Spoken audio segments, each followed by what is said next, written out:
paz do Senhor, meu irmão, minha irmã, aqui nessa tarde, para mais um estudo aqui em Romanos 9:6, Israel no plano divino para salvação.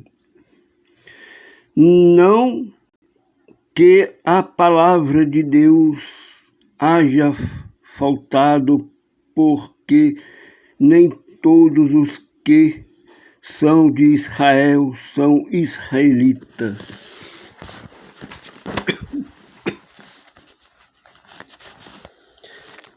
A introdução em Romanos 9:11, Paulo trata da eleição de Israel no passado, da sua rejeição do Evangelho no presente e da sua salvação futura. Esses 3 capítulos foram escritos para responder a pergunta que os crentes judaicos faziam: como as promessas de Deus a Abraão e à nação de Israel poderiam permanecer válidas quando a nação de Israel como um todo não parece ter parte no Evangelho. O presente estudo resume o argumento de Paulo. Síntese: há 3 elementos distintos no exame que Paulo faz de Israel no plano divino da salvação.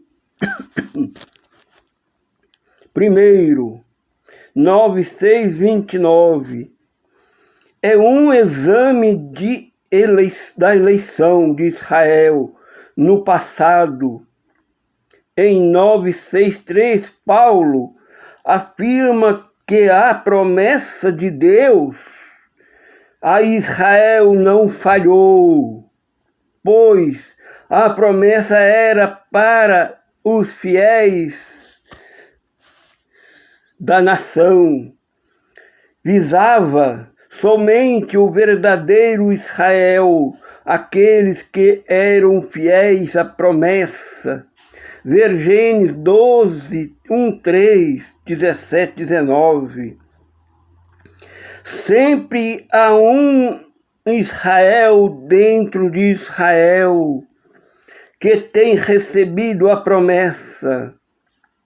Em 9:14-29, Paulo chama a nossa atenção para o fato de que Deus tem o direito de fazer o que Ele quer com os indivíduos e as nações. Tem o direito de rejeitar a Israel se desobedecerem a Ele, e o direito de usar de misericórdia para com os gentios, oferecendo-lhes a salvação se Ele assim decidir. 2. O segundo elemento, 9:30-10-21, analisa a rejeição presente do Evangelho por Israel, seu erro de não voltar para Cristo não se deve a um decreto internacional de Deus, mas a sua própria incredulidade e desobediência. Ver 10:3. Finalmente, Paulo explica 11:1-36 que a rejeição de Israel é apenas parcial e temporária. Israel, por fim, aceitará a salvação divina em Cristo. O argumento dele contém vários passos.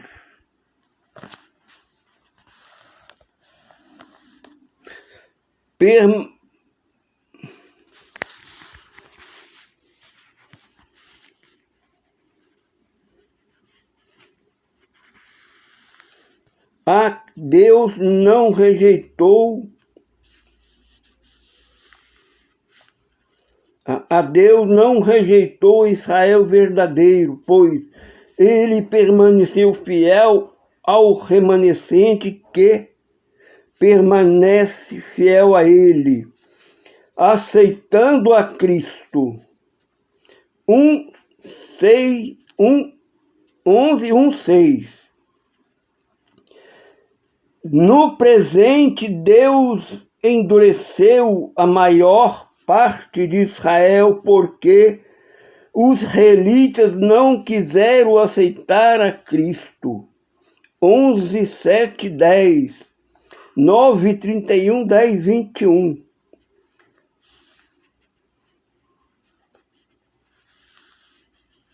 Deus transformou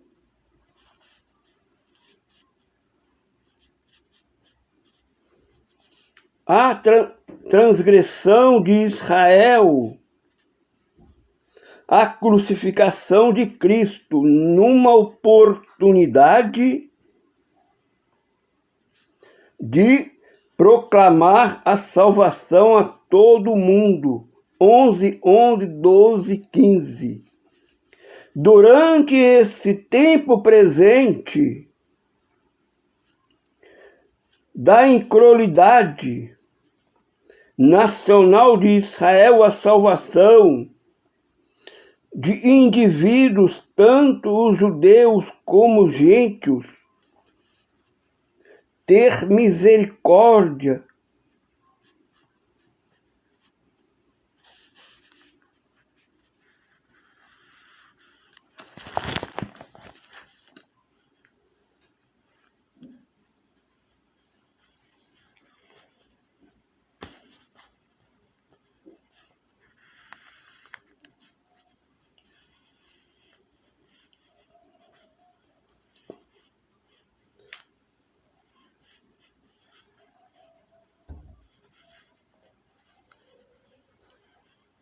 depende da fé em Jesus Cristo. 11:13-24. A fé em Jesus Cristo por uma parte de Israel nacional acontecerá no futuro. 11:25-29. O propósito sincero de Deus é ter misericórdia de todos, tanto os judeus como os gentios, e incluir no seu reino todas as pessoas que crerem em Cristo. 11:30-36, 10, 12, 13, 11, 20, 24.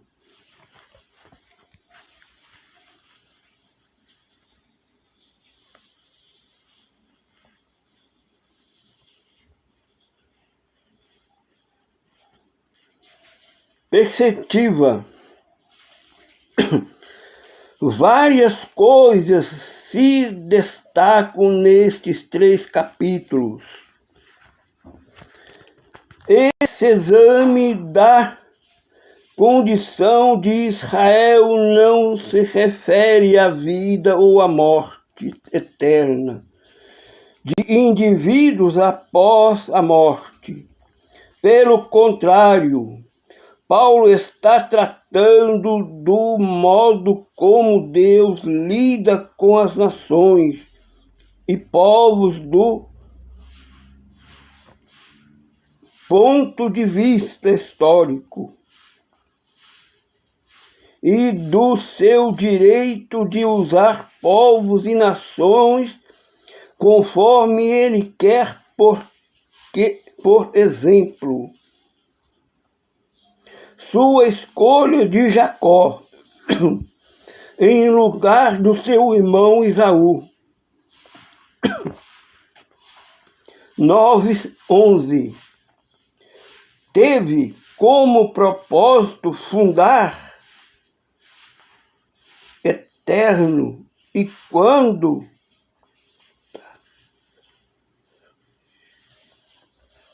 e usar as nações de Israel e de Edom, oriundas dos dois, nada tinha que ver com seu destino eterno. Quando a sua salvação ou condenação como indivíduos, uma coisa é certa: Deus tem o direito de chamar as pessoas e nações que Ele quiser e determinar-lhes responsabilidades a cumprir. Paulo expressa sua constante solitude e intensa tristeza pela nação judaica.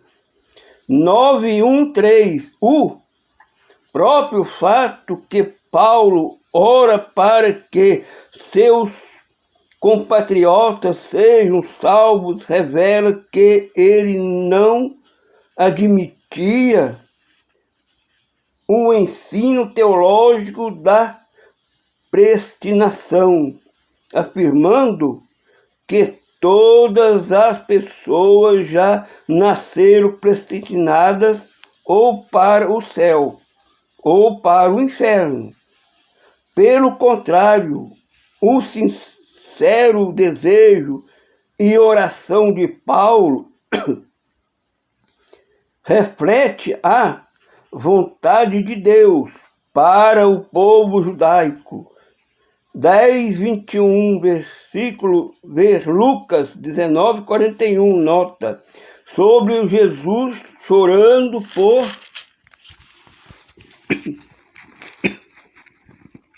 causa de Israel, ter rejeitado o caminho divino da salvação.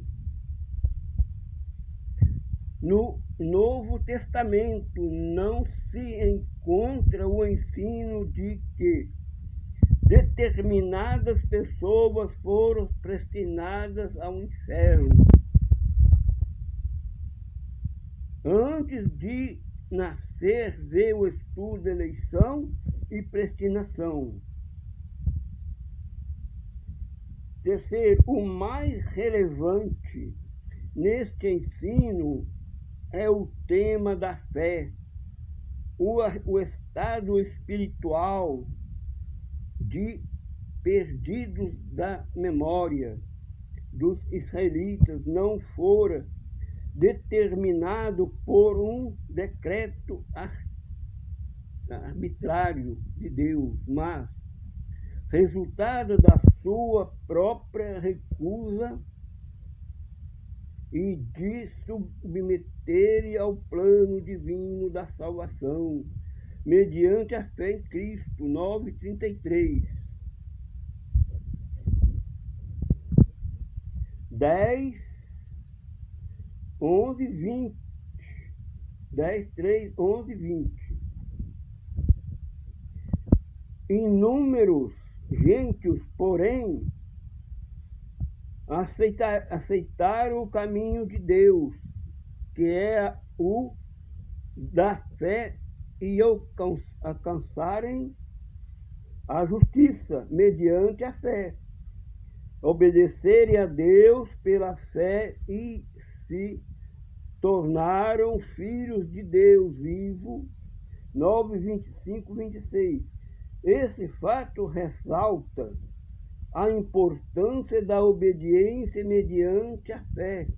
1:5-16-26. No tocante à chamada e eleição da parte de Deus. Quarto, a oportunidade da salvação está perante a nação de Israel, se ela largar sua incredulidade 11:23. Semelhantemente, os crentes gentios de serem cortados da salvação. 11:13-22. Eles devem sempre perseverar na fé com temor, a advertência aos crentes gentios em 11:20-23. Pelo fato da falha de Israel é tão válida hoje quanto o foi no dia em que Paulo a escreveu. Quinto, as Escrituras estão repletas de promessas de uma futura restauração de Israel ao aceitarem o Messias. Tal restauração terá lugar ao findar-se a grande tribulação, na inundância da volta pessoal de Cristo. Ver Isaías 11:10, 12, 24, 17, 23, 49, 22, 23, nota. Jeremias 31, 31, 34, Ezequias 37, 12, 14, Romanos 11, 26, Apocalipse 12 e 6. Agora vamos para a segunda parte do estudo.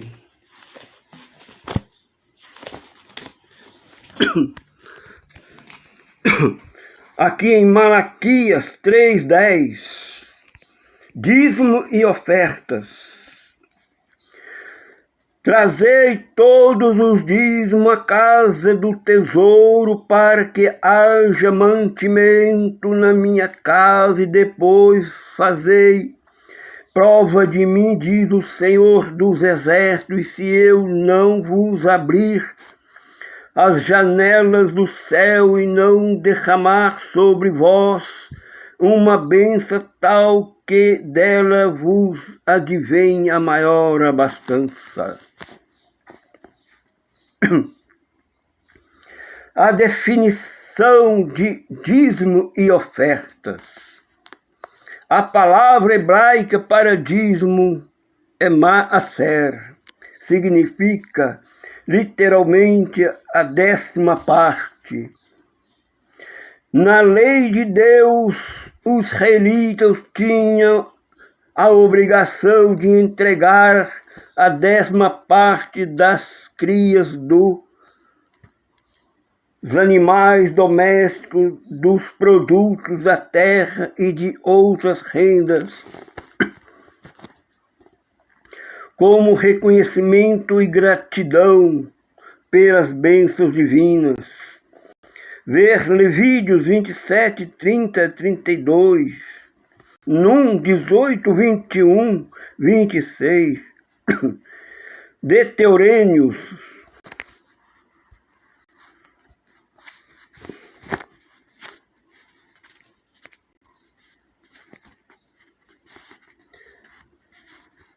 14, 22, 29.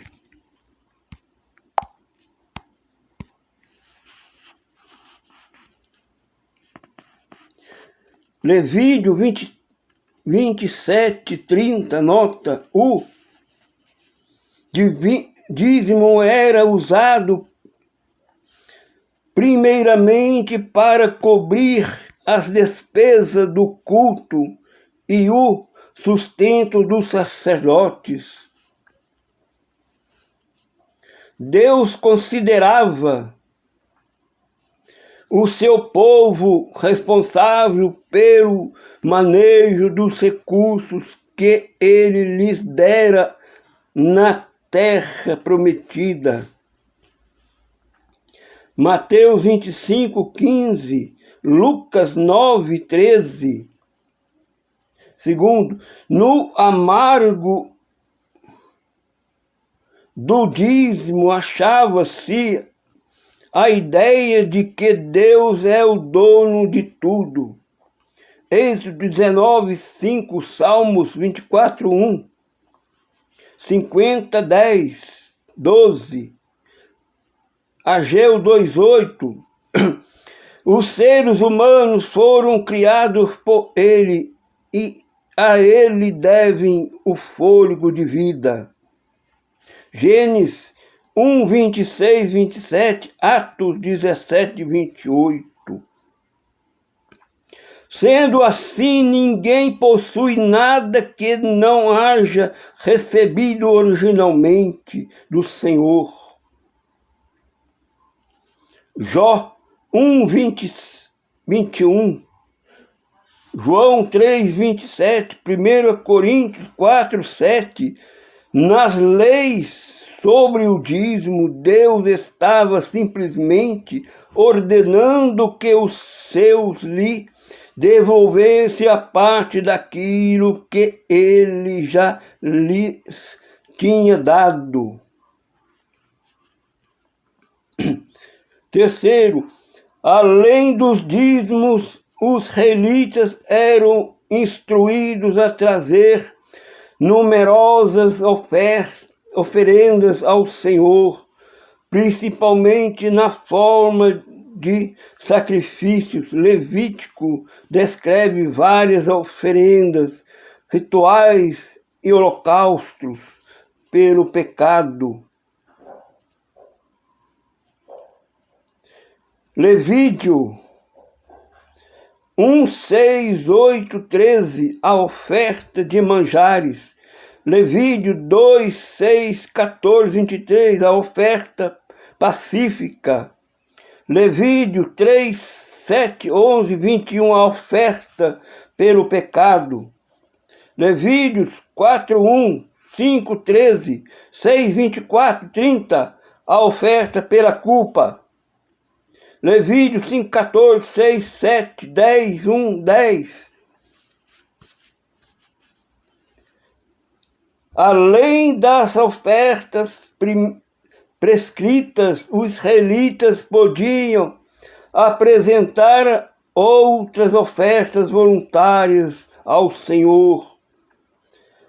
Algumas destas eram repetidas em tempos determinados, ver Levítico 22, 18, 23, 1, 15, 3, Deuteronômio 12, 6, 17.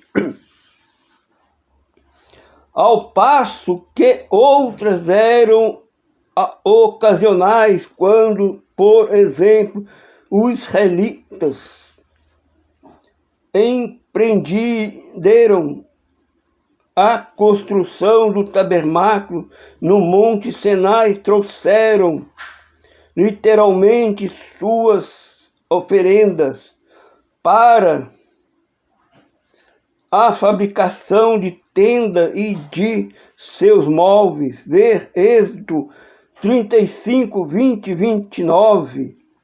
Ficaram tão entusiasmados com o empreendimento que Moisés teve de ordenar-lhes que cessassem as oferendas.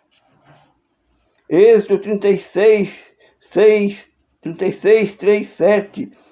Noutros tempos de Joás, o sumo sacerdote Joaida fez um cofre para os israelitas lançarem as ofertas voluntárias a fim de custear os consertos do templo e de todos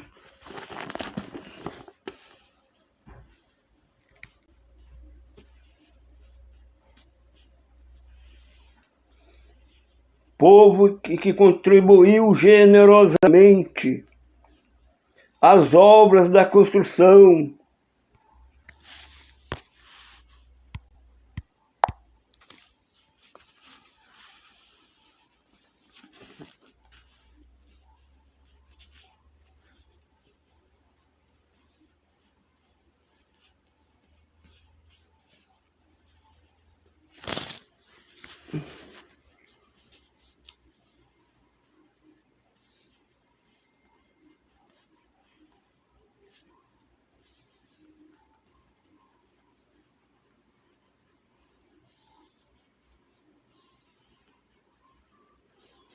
Semelhantemente, nos tempos de Ezequias, os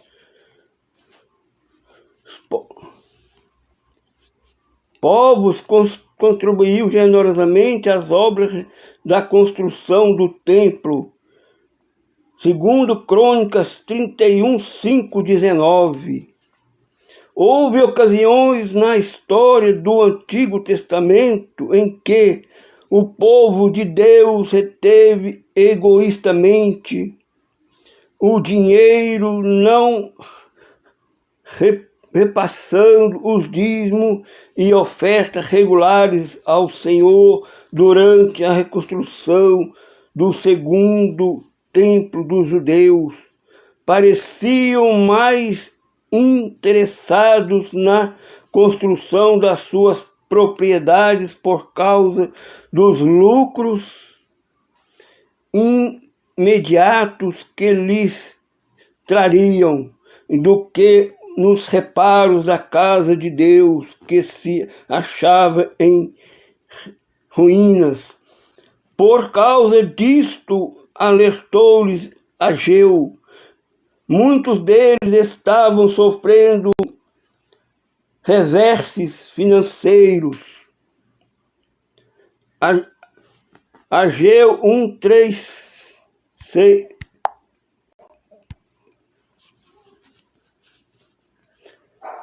Coisa semelhante acontecia nos tempos do profeta Malaquias. E mais uma vez Deus castigou o seu povo por se recusar a trazer-lhe o dízimo. Malaquias 3, 9, 12. A administração do nosso dinheiro. Os exemplos dos dízimos e ofertas no Antigo Testamento contêm princípios importantes a respeito da mordomia do dinheiro que são válidos para os crentes no Novo Testamento.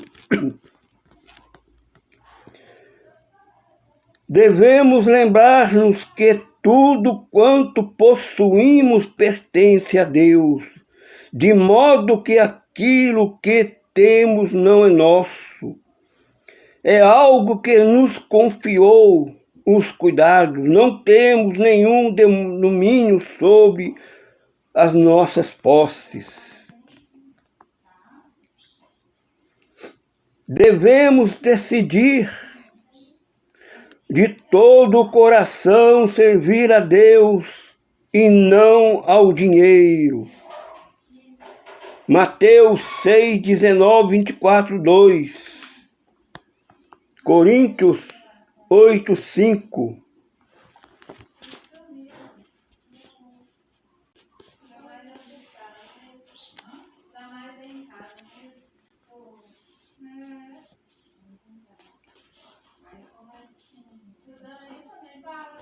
Terceiro, a Bíblia deixa claro que a cobiça é uma forma de idolatria. Gálatas 3, 5.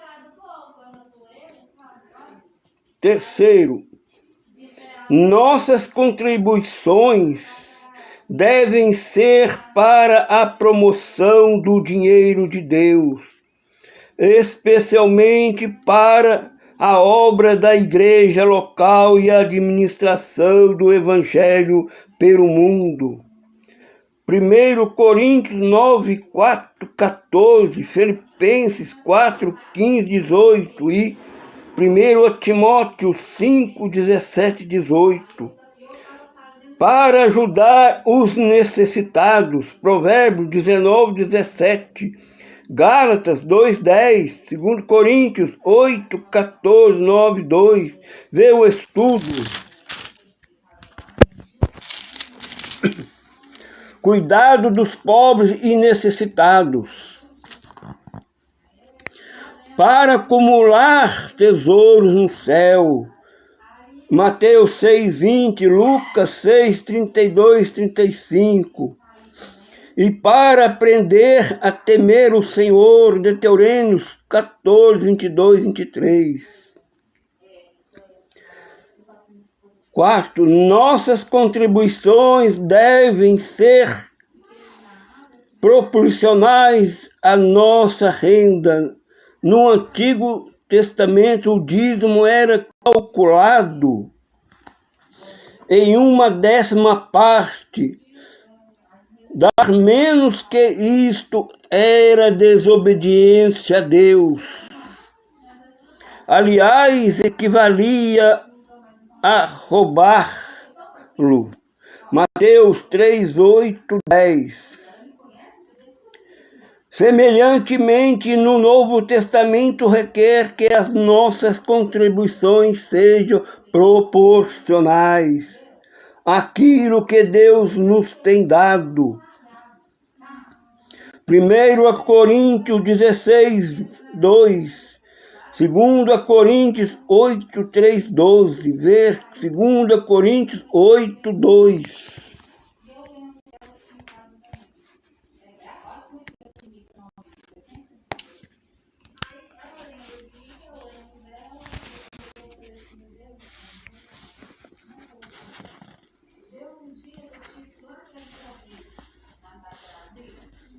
Noutras contribuições devem ser voluntárias e generosas, pois assim é ensinado tanto no Antigo Testamento. Êxodo 25, 1, 2, 2 Crônicas 24, 8, 11, quanto no Novo Testamento, 2 Coríntios 8, 1, 5, 11, 12, não devemos hesitar em contribuir de modo sacrificial. 2 Coríntios 8, 3. Pois foi com tal Espírito que o Senhor Jesus entregou-se por nós. Ver 2 Coríntios 8, 9. Para Deus o sacrifício envolvido é muito mais importante do que o valor momentâneo da dávida. Ver Lucas 21, 1, 4. Última parte. Nossas contribuições devem ser dadas com alegria. 2 Coríntios 9, 7. Tanto o exemplo dos israelitas no Antigo Testamento. Êxodo 35, 21, 29. 2 Crônicas 24, 10. Quando o dos cristãos macedônicos do Novo Testamento, 2 Coríntios 8, 1, 5,